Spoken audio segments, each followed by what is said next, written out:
Hi fans! Sarap sabihin. Pero sa pagkakataong ito, ako po ang fans ninyo. Ako po ang inyong tagahanga, mga Pasigenyo. Bakit kanyo? Napakahirap ng dinaanan ninyo. Napakahirap ng ginawa ninyo. Noong 2019, pinatunayan nyo na kayang labanan at sugpuin ang korupsyon dito sa Pasig. At ngayon, isang mabuting pamahalaan ang ating natatamasa, ang ating nakikita ngayon. Congratulations sa mga Pasigenyo. Bilib ako sa giting ninyo. Bilib ako sa tapang ninyo. At bilib ako sa dedikasyon ninyo.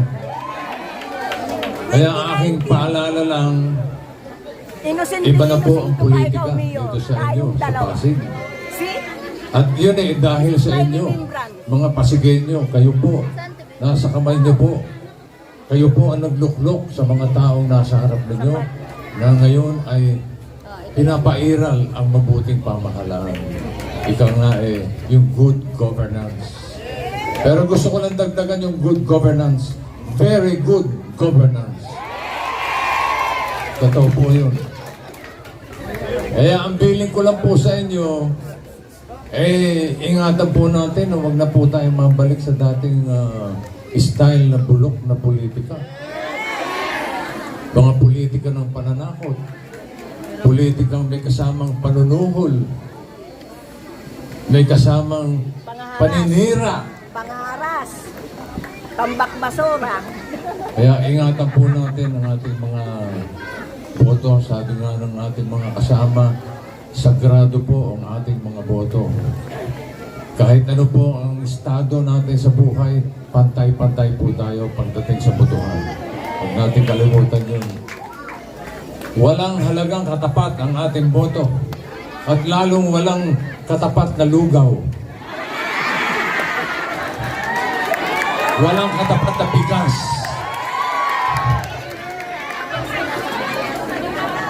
Kahit isang kaba na bigas ang ibigay nila, kakainin lang natin yun. At ang ipoproto natin, ang straight giting ng Pasig. Dito ba? Maraming salamat. Ngayon pa lang, kinukongratulate ko na kayo. Hindi ko na nga gano'ng habaan na aking pananalita, ha? At baka sa ganda ng aking talumpati, maiboto niyo ako senador. Iboto niyo na lang yung nakababata akong kapatid, si Tito Sen. Kaya ito po, pakilala ko na po sa inyo ang aking nakatatandang kapatid. Ang ating mahal na Mayor Vigo Soto.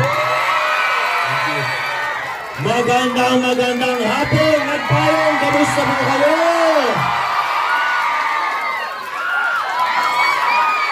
Lakas pa ba energy natin, mga kasama? Yung mga nakaupo, okay lang ba kayo dyan? Alam kong maaga po kayo dumating kanina, kaya nasa VIP seats po kayo. Yung mga nakatayo dito sa kaliwa, mga bata! Bait ng mga bata dito, no, talagang nakikinig din sila. Pero tama yan, alam nyo, kasi yung mga pinag-uusapan natin dito, hindi lang para sa mga matatanda, para sa kinabukasan ninyo, mga pinag-uusapan natin dito. Kaya tama ang ginagawa ninyo. Siyempre, may mga kasama din tayo sa upper box, batiin naman po natin sila. Yung mga nandito sa may entrance, mga nandito sa kanan. Marami, oy kuya!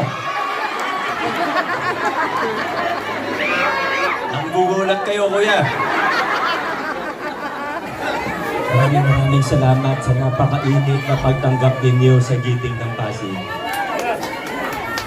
Meron pa dun sa kabila, ang ganda. Mga nasa labas, okay lang po ba kayo dyan?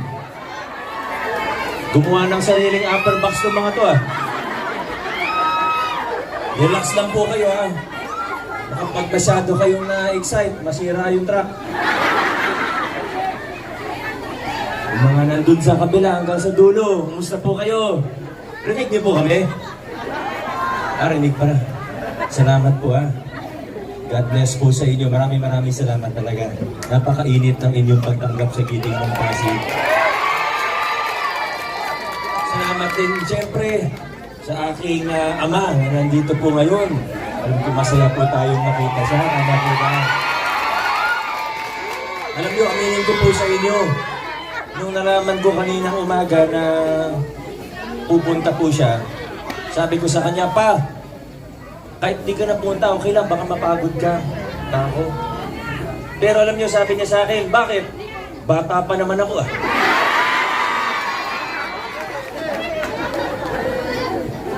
Parang magkapatid lang kami, ano? Ang masakit doon, parang ako pa yung mas matanda. Grabe. Alam niyo, habang nagsasalita po ko si Kong Roman, hindi ko maiwasan mag-flashback ng konti. Yung mga kinukwento niya, yung mga pinagdaanan natin. Dito lang, yung tinumbakan tayo ng burak bago tayo magsalita. Naalala niyo po yun? Opo, basura. At basura. Opo, basura. At pati medyo maamoy. Oo. Biglang nag-brown out. Nagkataon lang naman siguro. Hindi naman natin masabi. Baka nahulog lang yung burak at basura doon. Hindi natin masabi. Diba? Tapos namatay yung ilaw. Nagkataon lang siguro. Kayo naman. No? Pero alam naman, tapos may nagkalat pang tricycle doon. Hindi naman doon nagpa-parking ang tricycle. Kilala niyo ba? Nakalimutan niyo na po. Mga pinagdaanan natin dito. Hindi po biro. Hindi. Saan ka ba? Relax ka lang dyan, ha? Grabe yung mga pinagdaanan natin noong 2019. Ibang-iba pa yung sitwasyon nun. Pero, fast forward na tayo. Taong 2025, nalagpasan na natin yung mga politika ng takutan. Ayaw na nating bumalik doon.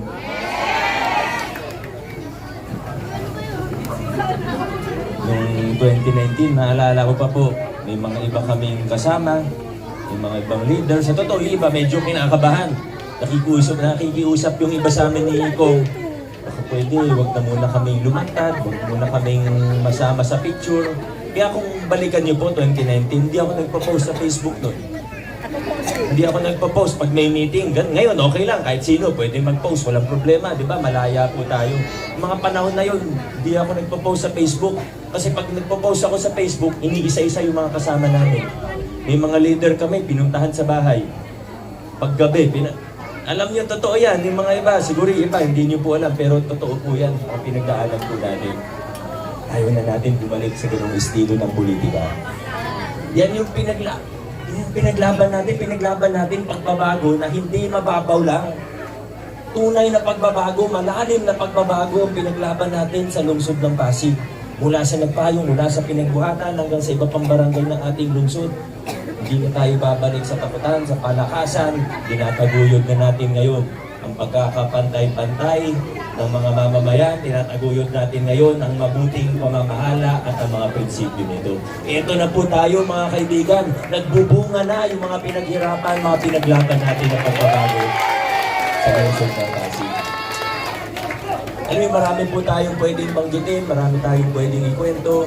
Mula sa expansion ng local senior pension natin. Meron bang kasama na sa local senior pension? Meron po. Ayan, medyo marami na po. Nasa more than 20,000 na beneficiaryo natin.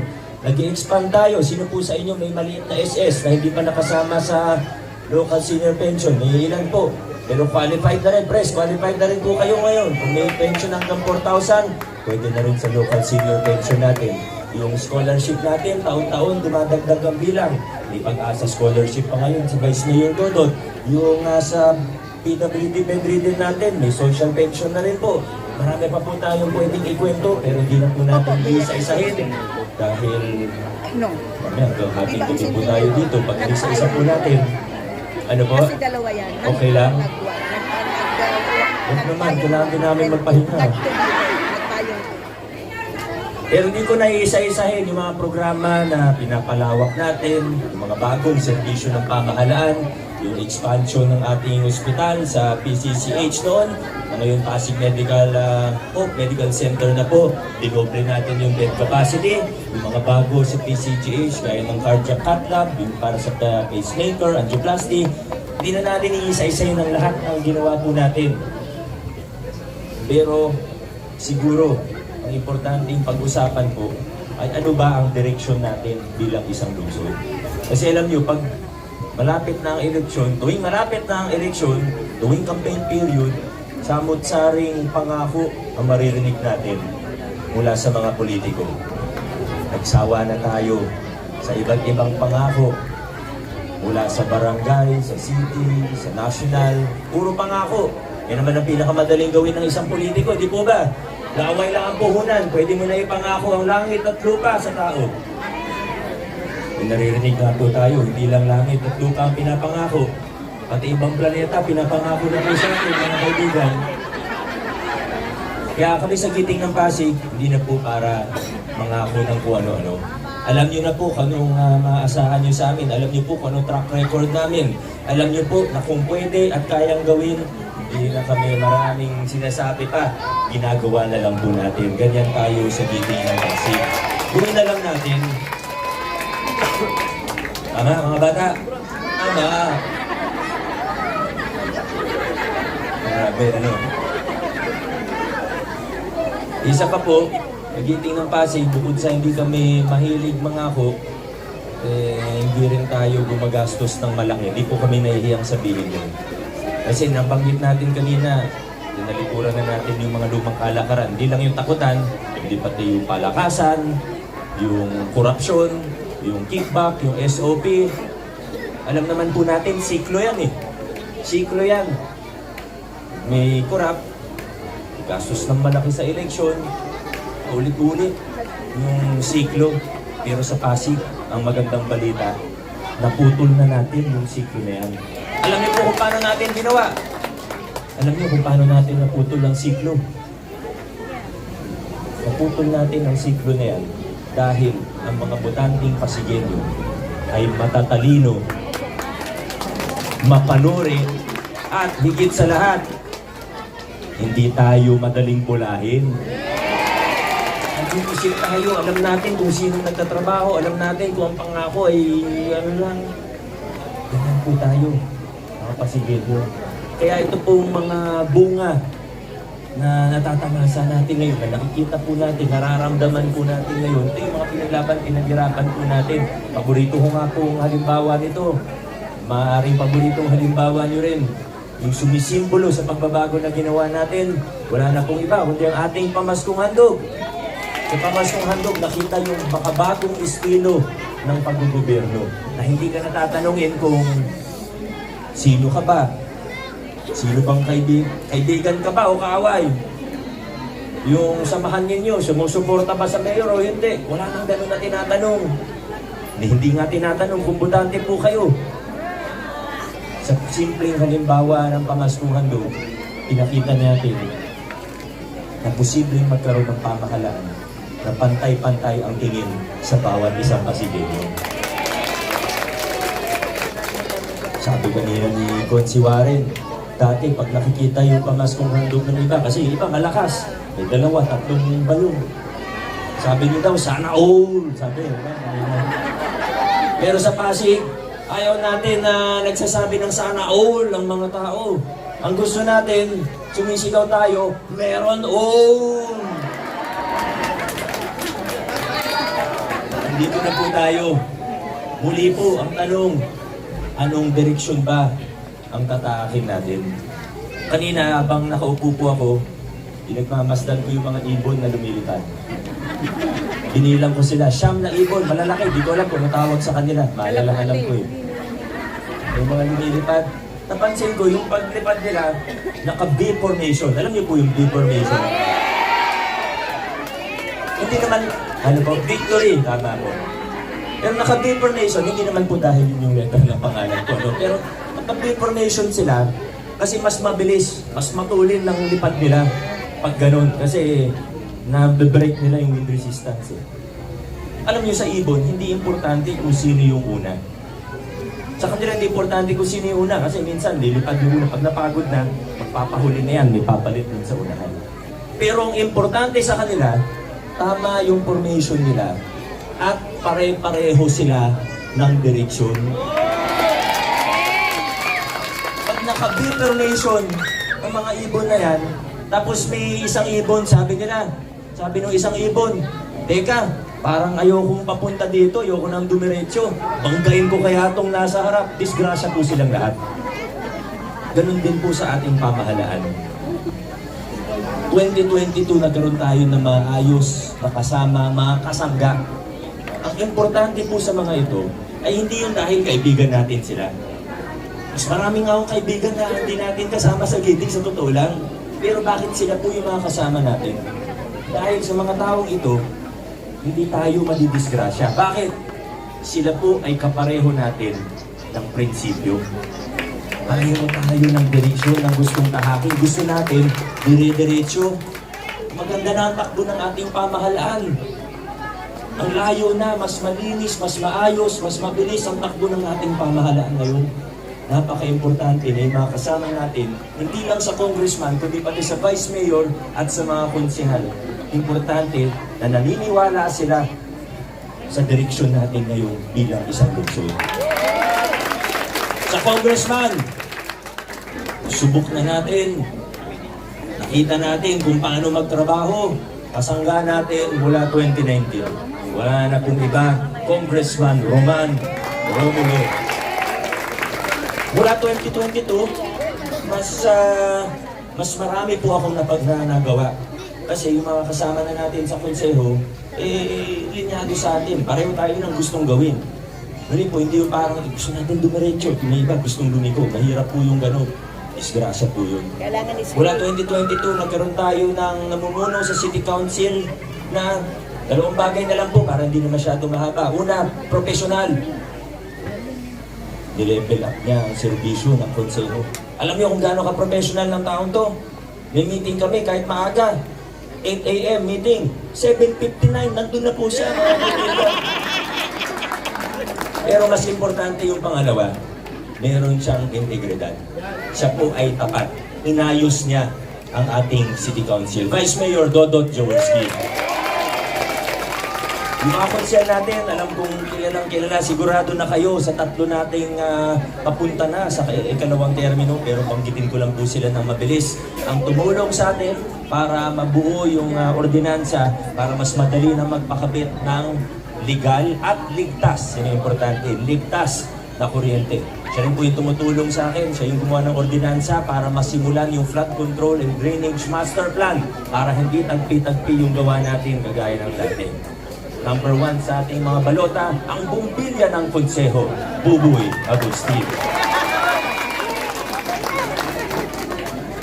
Number 8 sa ating mga balota. Ito, talagang nabilib din ako dito. Napakasipag ng taong ito. Yung solo parent ordinance natin, na pinatupad na natin, yung solo parent act. Gamit ang pondo ng LGU, nagbigay na tayo ng allowance sa mga solo parent. Isa tayo sa mga nauna dito. Pero baka hindi nyo po alam, pag may mga event tayo, mga cultural event, paskutita po natin, Araw ng Pasig, ang tumutulong po sa akin para maging maganda ang mga ito, si Councilor Angelo De Leon. Paano yung ganon? Letter A, yun ba yun? Number 14 sa ating mga balota. Siya po ang tumulong sa atin para maging mas bukas ang budget ng mga barangay sa lungsod ng Pasig. Budget hearing, naka-Facebook Live. Para dumami kahit paano yung mga nakakita. Alam natin kung ano nangyayari. Ma-pressure yung mga barangay officials natin na kailangan nila gamitin yan kung saan nila sinasabing ano. Kasi mas marami nang nakakaalam eh. Bukod pa dyan, yung mga tulong sa mga maliliit na negosyante, yung libreng prangkisa ng mga toda natin, natulungan tayo dito ni Councilor Maro Marites Martinez. Pero pwede niyong i-marites ha. Kwento niyo kung gaano kagaling ng mga konsehal natin. At syempre, meron din tayong 3 bagong kasama. Isa-isahin po natin sila. Ang number 10 sa ating mga balota, Sa totoo, pang national na ang posisyon nito. Naging undersecretary na, chairperson ng National Youth Commission. Isa na yun siguro sa pinakamataas na posisyon sa bansa. Pero gusto niya maglingkod kung saan siya nakatira. Sa lungsod kung saan siya nakatira. Nagka-Barangay de la Paz lang po siya. At malaking magiging tulong nito sa atin. Hindi lang sa pakikipag-ugnayan sa nasyonal, pero pati sa kanyang mga fresh na ideya para sa youth empowerment, sa sports, sa scholarship, at marami pa pong iba. Ito po, si Councilor Ryan Enriquez. Number 13 sa ating mga balota. Narinig niyo po ang kanyang tinig kanina. Sabi niya, sana all! Diba yan ang sabi niya kanina. Ito po, senior citizen. Pero hindi naman halata, Mukhang ilang taon lang. Tama, mukhang 59 and 11 months lang po. Yung karanasan niya sa larangan ng edukasyon, marunong siya magpatakbo ng school, kahit sa livelihood, ang dami niyang, ngayon pa lang, ang dami niya nang kinukwento sa akin. Mga panukala, mga ideya. Ito po, wala nang iba. Warren Incenso. Incenso. Last but not the least, sabi nga nila, save the cutest for last. Okay. Number 15 po sa ating mga balota. Naging kagawad ng may bunga, napakaganda ng programa nila laban sa malnutrition. At ito po yung gusto rin natin gayahin. Marami tayong matututunan mula sa kanya. Ito po ay si Councilor Boy Abun Raimundo. Sorry, Tito Boy. Kasama ang mga miyembro ng Ginting ng Pasig. Opo, marami na tayong nagawa. Malaki na ang ating napagtagumpayan bilang isang lungsod. Pero malayo pa ang ating mararating. Basta dire-diretso lang po tayo. Isa na lang po ang tanong ko sa inyo, mga taga-barangay Pinagbuhatan. Naniniwala po ba tayong mga Pasigenyo na nasa tamang direksyon tayo bilang isang syudad? Mga kasama, kung tayo po ay naniniwalang nasa tamang direksyon tayo, huwag na po tayong lumiko. At mas lalo huwag tayong mag-U-turn pabalik dun sa mga lumang kalakaran. Hayaan natin, kung may ilan, konti na lang naman sila. Malaking ginagastos, pero konti lang sila, huwag kayong mag-alala. Gusto nilang bumalik sa lumang kalakaran, huwag na natin sila intindihin. Basta tayo mga Pasigenyo, dire-diretso lang po tayo. Maraming salamat. God bless Pasig City. God bless Pinagbuhatan. Maraming salamat po. Muling iboto ang number 4 sa balota, Mayor Vico Sangre.